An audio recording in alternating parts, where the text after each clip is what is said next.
ఇక దర్శకుడు అయాన్ ముఖర్జీ ఆదిత్య చోప్రా ఇచ్చిన కథకి డీసెంట్ కథనంతో బాగానే నడిపించారు. ముఖ్యంగా ఇద్దరు హీరోస్ని తన హ్యాండిల్ చేసిన విధానం చాలా బాగుంది.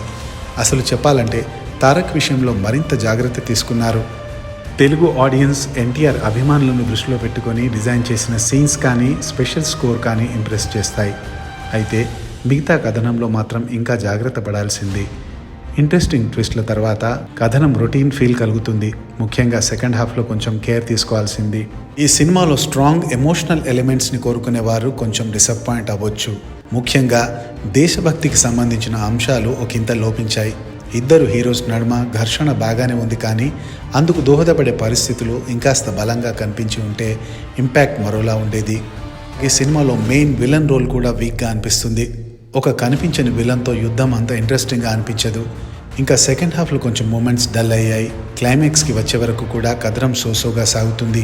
ఇక మొత్తంగా చూసినట్లయితే ఈ వార్ 2 యాక్షన్ ప్యాక్డ్ ట్రీట్ అని చెప్పవచ్చు.